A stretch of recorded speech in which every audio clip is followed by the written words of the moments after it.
Assalamualaikum warahmatullahi wabarakatuh. Bismillahirrahmanirrahim. Alhamdulillahi rabbil alamin. Nahmaduhu wa nasta'inuhu wa nastaghfiruh.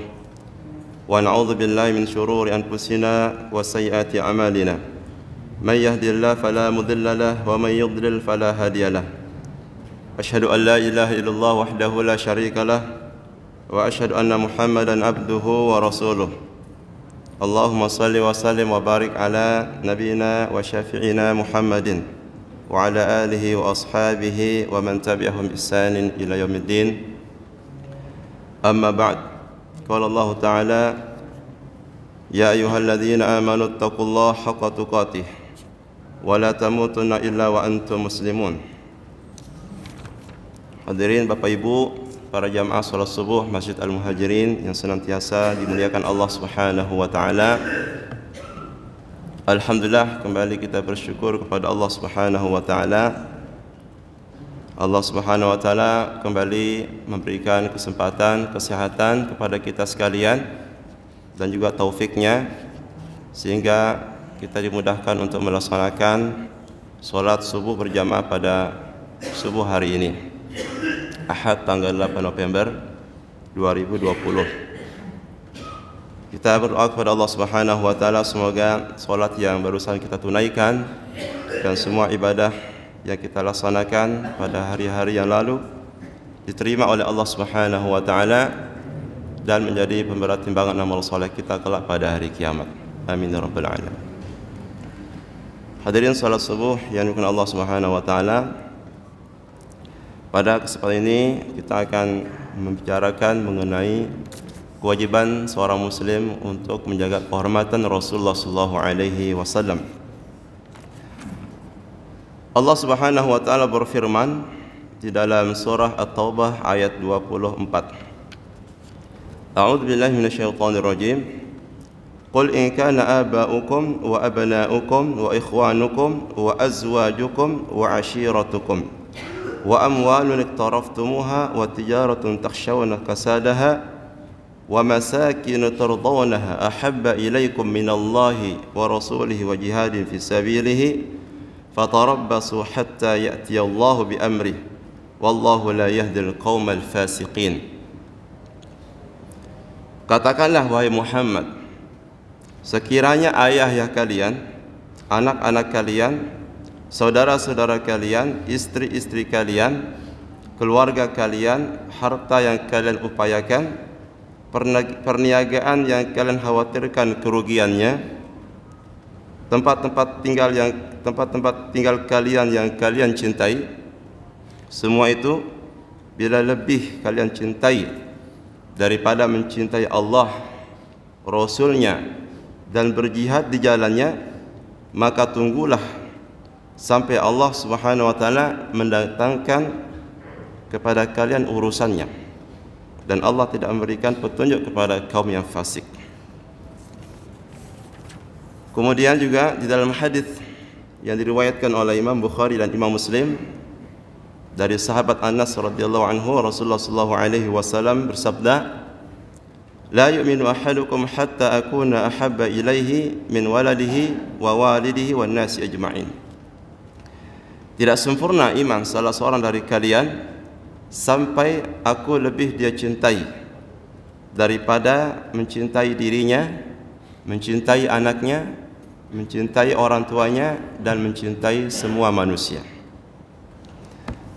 Hadirin Allah Subhanahu wa taala, kita sebagai seorang muslim meyakini bahwasanya Rasulullah sallallahu alaihi wasallam adalah utusan Allah Subhanahu wa taala yang diutus untuk membawa rahmat kepada semua manusia, kepada semesta alam. Dan ditegaskan oleh Allah Subhanahu wa taala, "Wa ma arsalnaka illa rahmatan lil alamin." Tidaklah kami mengutus Muhammad kecuali sebagai rahmat bagi semesta alam. Oleh sebab itulah, ketika kita meyakini Rasulullah sallallahu alaihi wasallam itu sebagai utusan Allah Subhanahu wa taala yang menyampaikan risalah Islam, yang membawa petunjuk yang menerangi kehidupan kaum muslimin dan manusia yang beriman kepada beliau dunia maupun akhirat, maka kewajiban kita adalah mencintai Rasulullah sallallahu alaihi wasallam.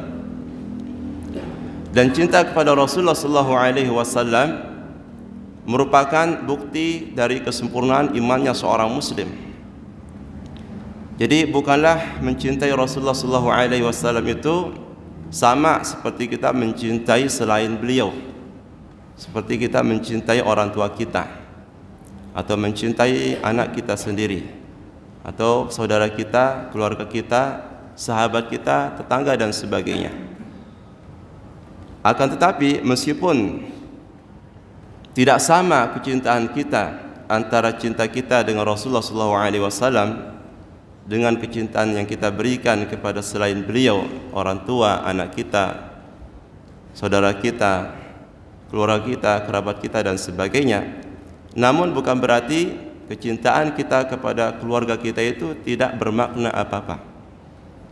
Kecintaan kita kepada keluarga kita akan berpahala dan bahkan dijadikan oleh Rasulullah SAW sebagai bukti daripada kuatnya ikatan dan kokohnya iman seorang muslim dalam dirinya.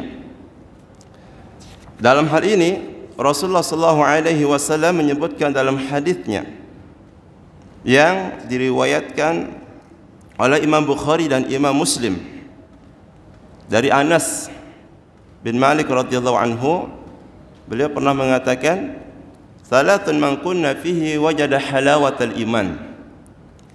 3 perkara yang barang siapa yang mendapatkan ketiganya dalam dirinya, niscaya ia akan mendapatkan, merasakan manisnya iman. Pertama, ayakuna Allah wa rasuluhu ahabba ilaihi mimma siwahuma. Dia mencintai Allah dan Rasulnya melebihi kecintaan kepada selain keduanya. Yang kedua, wa ayyuhibbal mar'a la yuhibbuhu illa lillah. Dan dia mencintai seseorang, tidaklah ia mencintai orang itu karena kecintaannya kepada Allah. Ini yang kita garis bawahi. Mencintai seseorang karena Allah Subhanahu wa taala. Di dalam hadis yang lain, awthaqu 'alal Islam al-hubbu fillah wal bughdhu fillah. Ikatan Islam seseorang yang paling kokoh ketika ia membangun cintanya karena Allah dan benci juga karena Allah. Jadi mencintai karena Allah adalah ketika mencintai ketaatan yang dilakukan oleh saudara kita, oleh keluarga kita maupun oleh saudara muslim kita lainnya. Kita mencintai orang-orang yang taat kepada Allah Subhanahu wa taala, mencintai para nabi, tidak membeda-bedakan antara satu nabi dengan nabi lainnya. Sebab semua itu adalah utusan Allah Subhanahu wa taala yang diutus oleh Allah Subhanahu wa taala untuk membawa hidayah kepada manusia, kepada umat mereka masing-masing. Terutama adalah misi yang paling utama para rasul itu adalah untuk menyelamatkan manusia. Menyelamatkan manusia dengan membawa risalah Islam kepada masing-masing generasi umat mereka. Rasulullah Allah Subhanahu wa taala berfirman, "Wa laqad ba'atsna fi kulli ummatin rasula an i'budullaha wajtanibut taghut." Dan sesungguhnya kami telah mengutus pada setiap umat seorang rasul yang menyuruh kepada umat mereka, beribadah kalian kepada Allah dan jauhilah taghut. Barakun Allah Subhanahu wa taala. Yang ketiga berikutnya, wa ayyaqra ayyauda fil kufri kama yaqra ayyuqdhafa fin nar. Dan dia benci untuk kembali kepada kekufuran sebagaimana dia tidak ingin dilemparkan ke api neraka. Ini 3 perkara yang kalau kita mendapatkan ketiga perkara ini dalam diri kita, maka kita akan merasakan manisnya iman. Hadirin Allah Subhanahu wa taala, terkait dengan tema bahwasanya cacian ataupun makian terhadap Rasulullah SAW itu bukanlah perkara baru. Artinya cacian dan makian itu pernah terjadi bahkan jauh sebelum kita. Di masa Rasulullah SAW masih hidup sekalipun, banyak orang yang mencaci maki Rasulullah SAW. sebagaimana yang terjadi pada beberapa waktu yang lalu, bahkan beberapa tahun yang lalu juga sering diekspresikan cacian dan makian kepada Rasulullah melalui sebuah lukisan dan lain sebagainya. Yang menjadi persoalan adalah bagaimana sikap kita tatkala kita mengetahui ada seseorang yang memaki Rasulullah SAW. Bagaimanakah kondisi hati kita pada saat itu?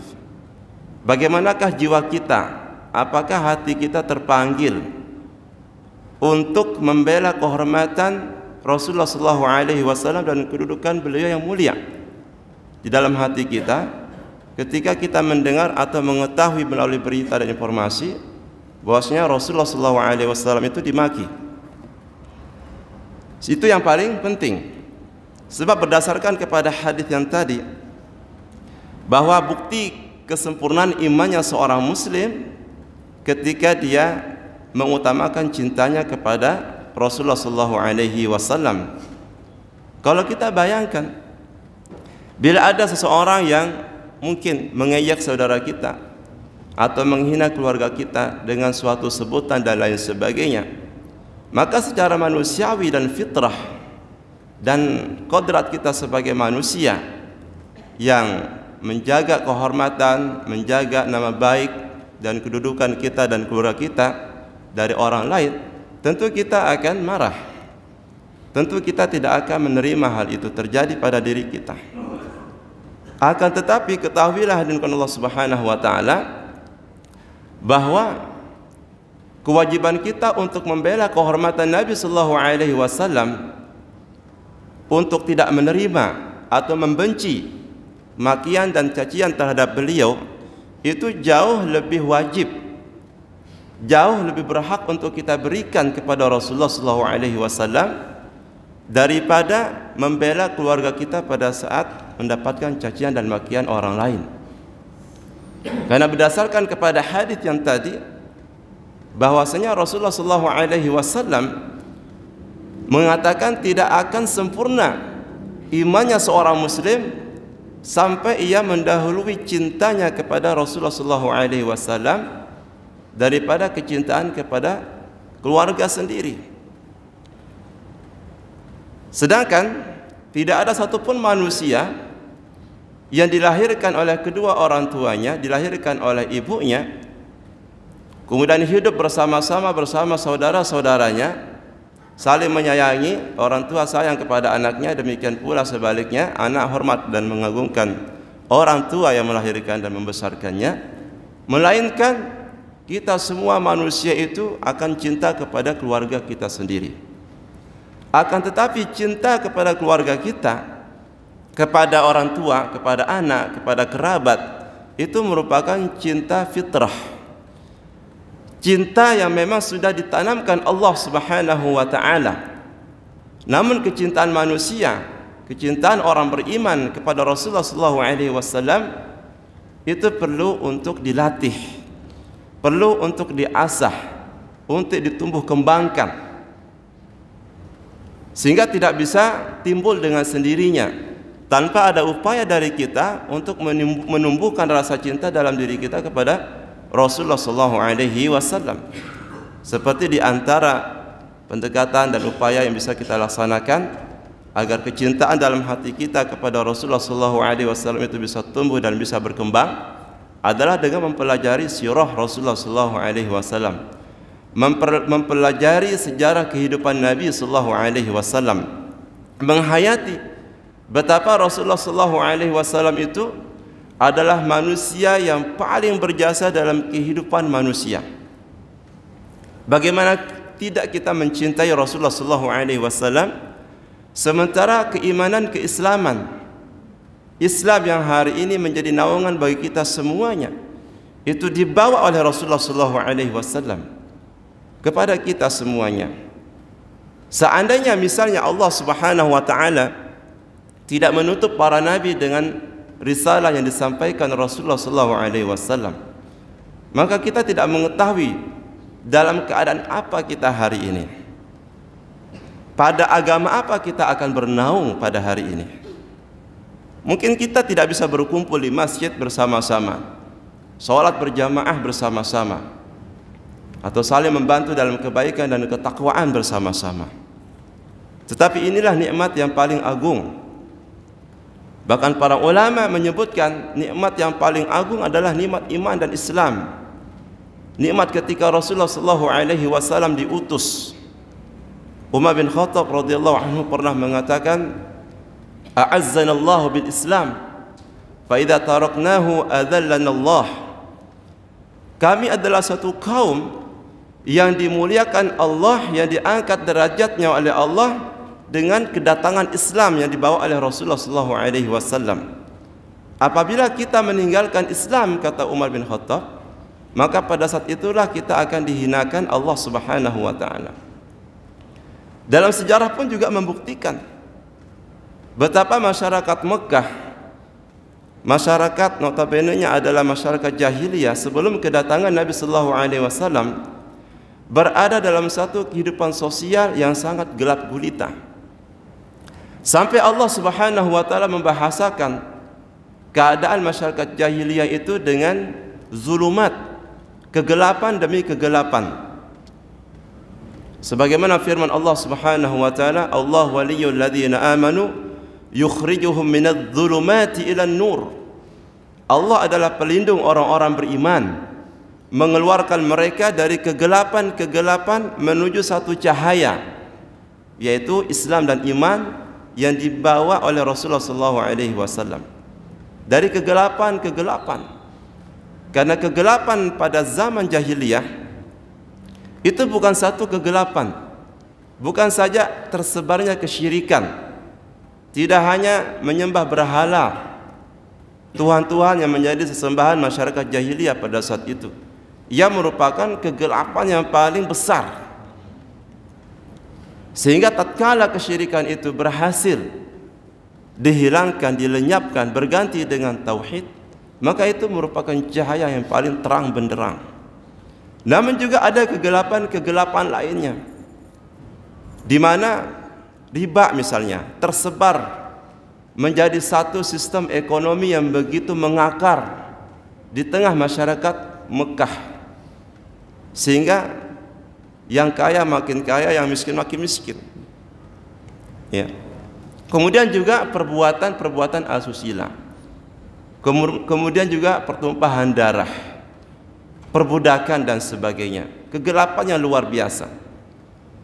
Sehingga tatkala Rasulullah SAW diutus menyampaikan Islam, menyerukan kepada masyarakat Mekah sehingga mereka beriman semuanya kepada Allah dan kepada Rasulnya, maka kegelapan-kegelapan berganti dengan cahaya yang sangat terang benderang, sehingga kondisi masyarakat jahiliyah berubah menjadi masyarakat yang beriman kepada Allah Subhanahu wa taala. Maka pada gilirannya Allah mengangkat derajat mereka menjadi satu negara, menjadi satu kekuatan yang belum pernah tertandingi oleh negara manapun. Karena pada saat itu ada dua negara yang berkuasa di atas muka bumi ini. Pada zaman Rasulullah SAW ada dua kekuatan superpower, ada Romawi, ada Persia. Namun kedua negara yang sudah lama berkuasa itu, yang sudah lama menjadi satu kekuatan yang tidak tertandingi itu, ketika Islam tersebar luas di Mekah, di Madinah, wabil khusus pada zaman Umar bin Khattab, di mana ekspansi Islam itu tersebar semakin luas bahkan ke sebagian Asia, maka Romawi dan Persia itu kemudian di bawah kekuasaan Islam.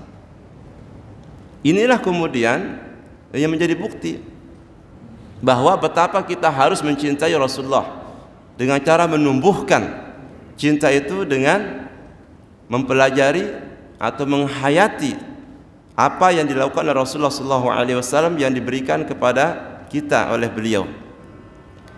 Hadirkan Allah Subhanahu wa taala.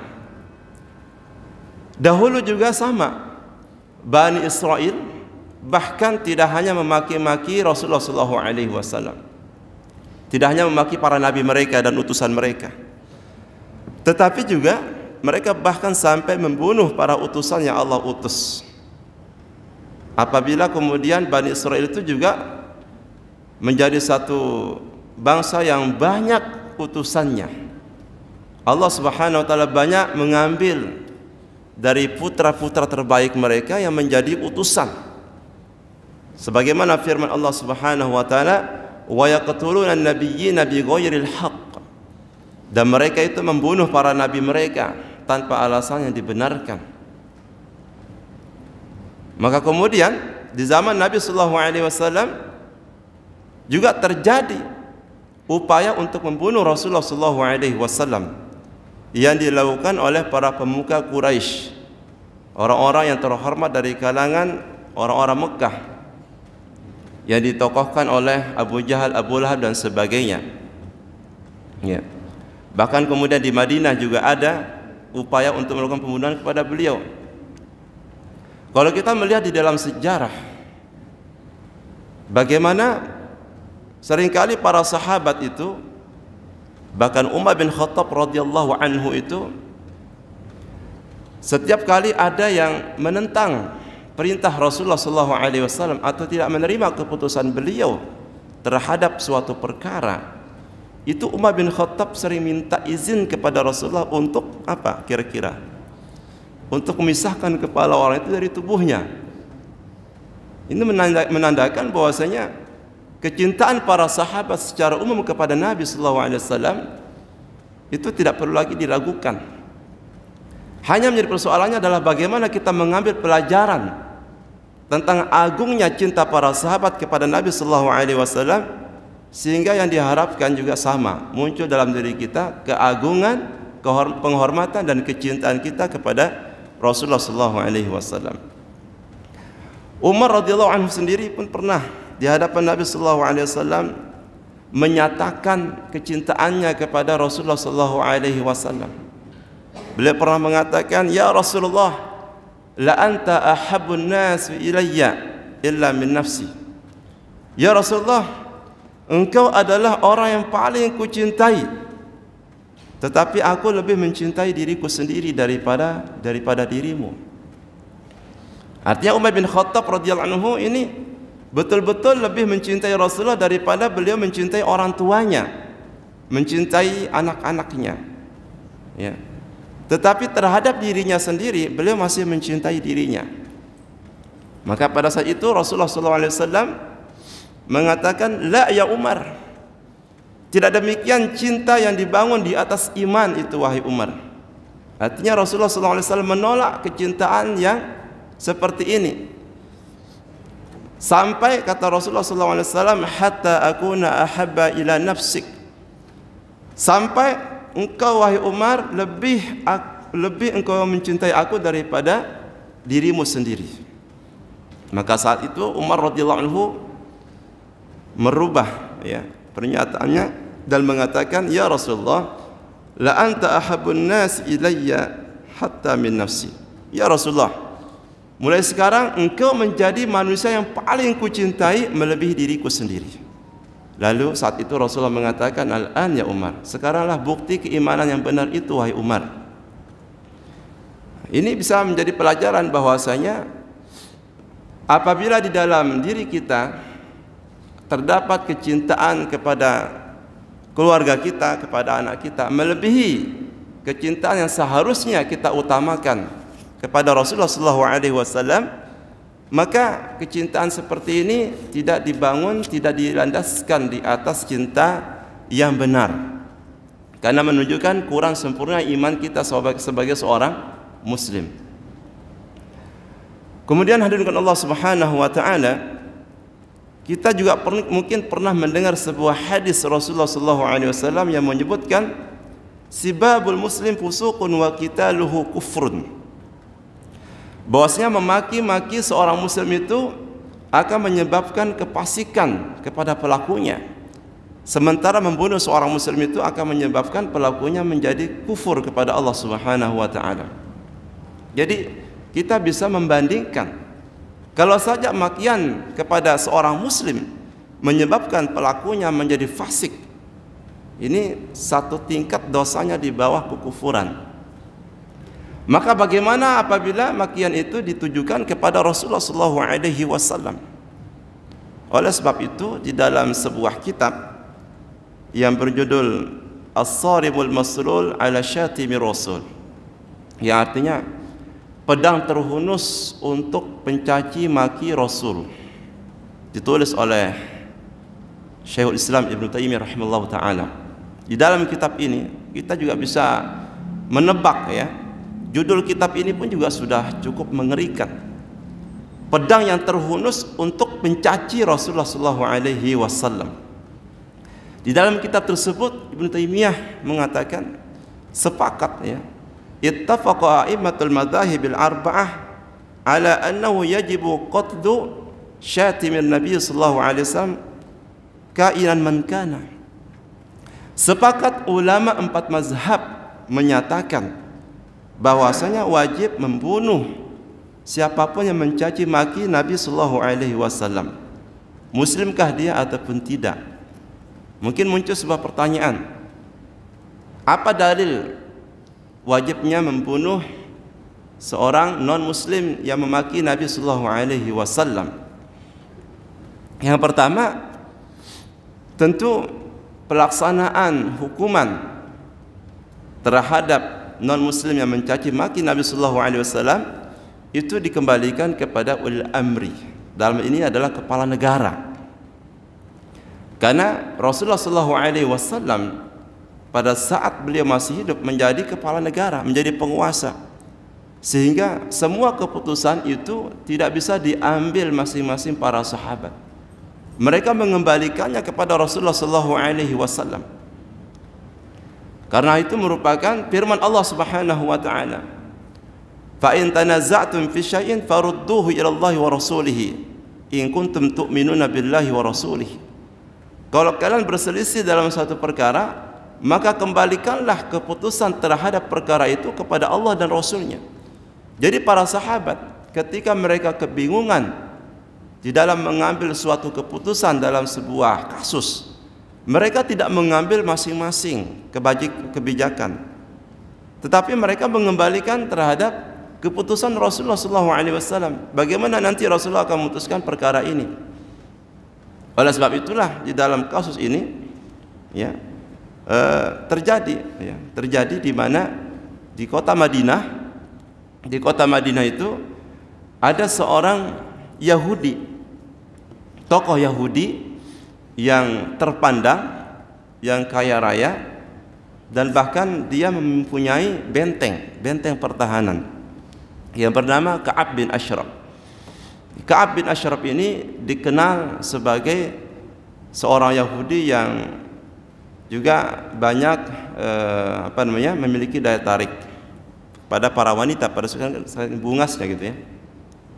Karena dia sering memakai parfum yang paling wangi dan sebagainya. Nah, Ka'ab bin Ashraf ini mencaci maki Rasulullah SAW melalui syair-syair yang disampaikan oleh seorang penyair khusus yang dia miliki. Jadi dulu orang-orang Arab Mekah sana, Madinah ya, syair itu memiliki pengaruh yang begitu mendalam di dalam jiwa-jiwa orang-orang yang mendengarkan syair itu.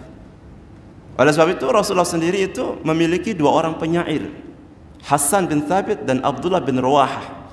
Ini 2 orang sahabat yang ahli bersyair, yang setiap kali beliau berperang diikut sertakan untuk memberikan dorongan dan semangat kepada pasukan Islam, sehingga mereka meraih kemenangan dalam setiap peperangan. Ini syair menunjukkan pengaruh yang luar biasa. Maka ketika makian dan cacian itu diekspresikan melalui syair yang sudah menjadi tradisi dan budaya masyarakat Mekah, masyarakat Arab jahiliyah pada saat itu akan terlebih terasa luar biasa. Sehingga ada seorang sahabat ya, yang bernama Muhammad bin Maslamah dan 2 orang sahabat Ansar lainnya datang kepada Rasulullah SAW meminta izin kepada beliau. Kira-kira minta izin apa ini?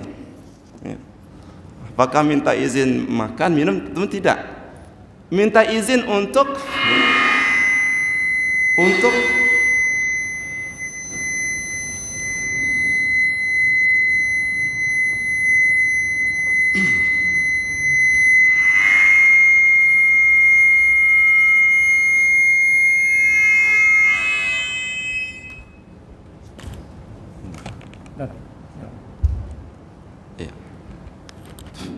Ya.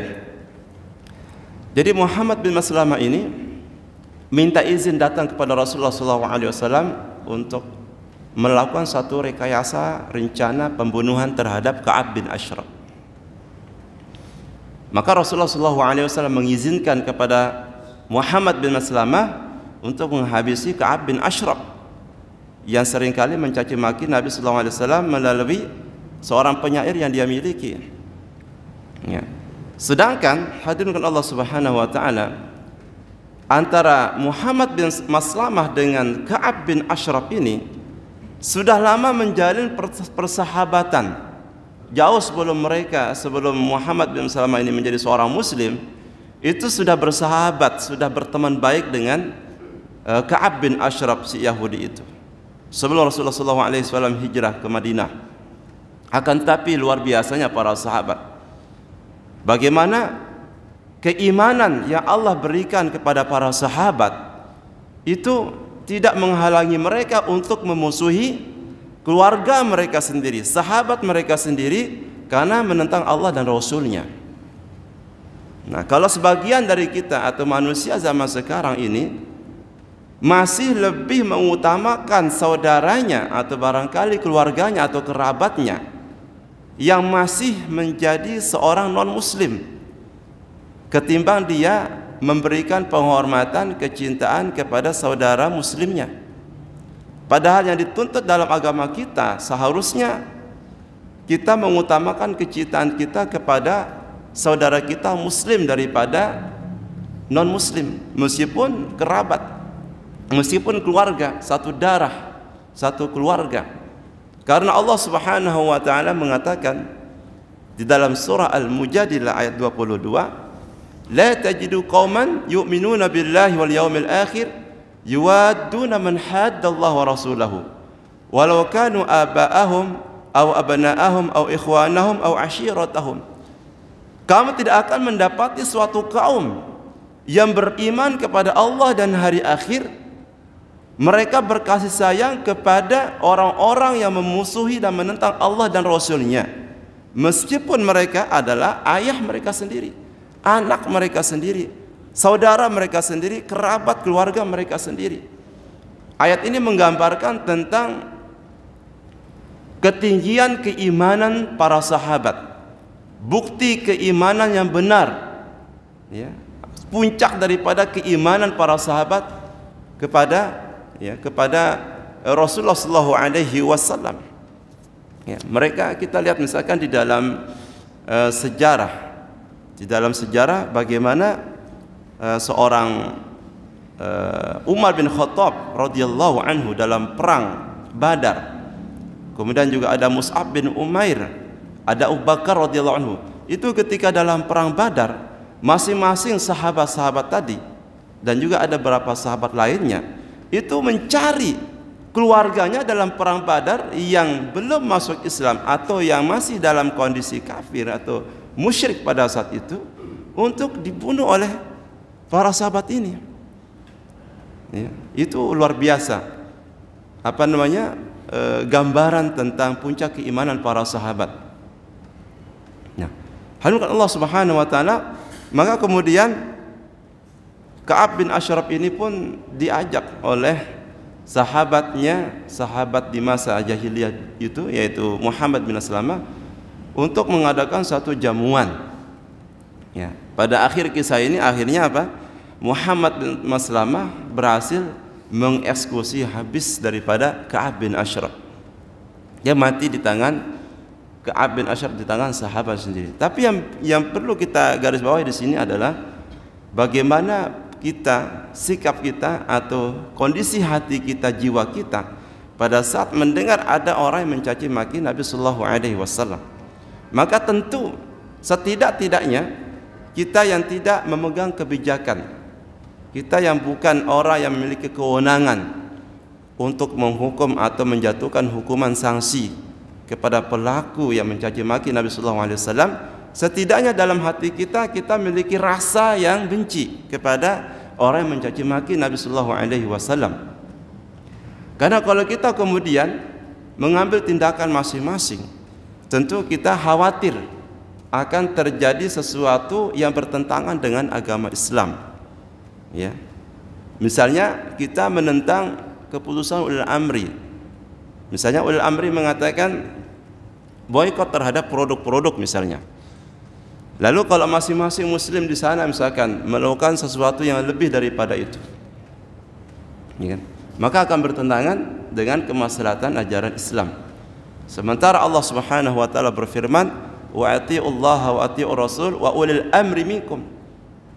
Ya, ketaatan kepada Allah dan Rasulnya dan ketaatan kepada para pemimpin. Hadirin Allah Subhanahu wa taala. Dan juga bisa kita lihat dalam sejarah, dalam peristiwa-peristiwa lainnya yang menunjukkan bagaimana para sahabat itu sangat mencintai Rasulullah SAW. Misalkan dalam perang Uhud, ya, dalam perang Uhud itu bagaimana pasukan yang dipimpin oleh Rasulullah SAW itu mengalami hampir kekalahan telak. Ya. Bahkan sampai-sampai Rasulullah SAW gigi geraham beliau patah. Nah, pada saat itulah tersebar berita di tengah-tengah pasukan kaum muslimin beliau wafat. Kemudian ada seorang sahabat yang melihat beliau masih hidup. Dan kemudian sahabat-sahabat pada saat itu mengelilingi melindungi Rasulullah SAW dan tubuh-tubuh mereka. Di antaranya ada Talha bin Ubaidillah, ada sahabat-sahabat yang lainnya. Itu menjadi pagar tubuh Rasulullah SAW agar tidak terkena dengan panah ataupun pedang dan sebagainya. Kemudian juga ada sahabat lain, ketika sahabat ini masih berstatus menjadi seorang budak, ya, kemudian tuannya ingin membebaskan dirinya dengan syarat Rasulullah SAW menjadi tebusan untuk pembebasan dirinya, artinya Rasulullah SAW menjadi pengganti dirinya. Maka sahabat ini mengatakan apa? Demi Allah, seandainya Rasulullah SAW ditusuk oleh duri sekalipun, aku tidak akan menerimanya. Itu luar biasa. Ya. Dan banyak hal-hal yang semisal dengan ini. Para sahabat sering mengatakan, bi abi anta wa ummi ya Rasulullah. Demi ayah dan ibuku yang menjadi tebusan wahai Rasulullah SAW. Jadi semua para sahabat itu berlomba-lomba menjadikan diri mereka itu sebagai tebusan untuk menjaga kehormatan Nabi SAW. Lalu bagaimana dengan kita pada hari ini? Zamankan Allah Subhanahu wa taala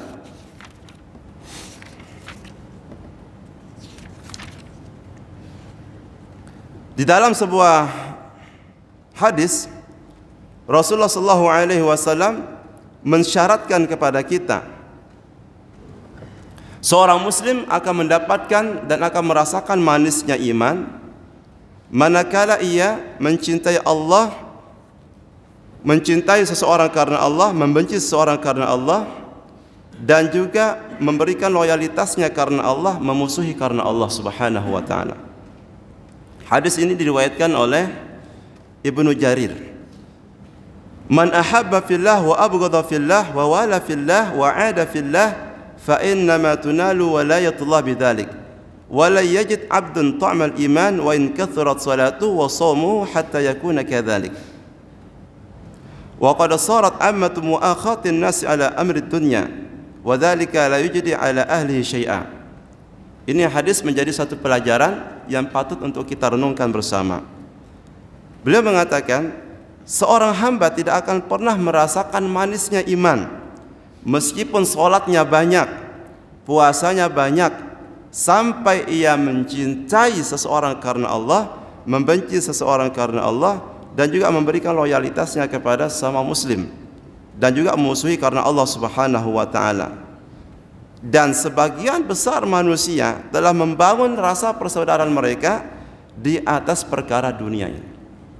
Ini yang kemudian di mana pada hari kiamat nanti orang-orang yang saling mencintai karena kepentingan duniawi mereka itu akan saling memusuhi satu sama lain di hari kiamat nanti. Illal muttaqun, kata Allah, kecuali orang-orang yang bertakwa.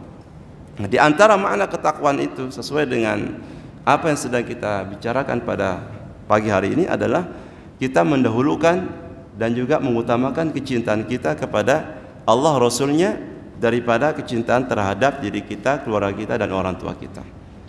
Hadirin Allah Subhanahu wa taala, semoga apa yang bisa kita dapatkan pada kesempatan hari ini menjadi pelajaran bagi kita semuanya, bahwasanya kita wajiblah mencintai Allah dan Rasulnya, mengutamakan kecintaan kepada Rasulullah SAW daripada kecintaan terhadap diri kita, kepada orang tua kita, anak kita, dan semua keluarga kita, karena kecintaan kita kepada Rasulullah SAW merupakan pertanda kesempurnaan daripada keimanan kita sebagai seorang muslim.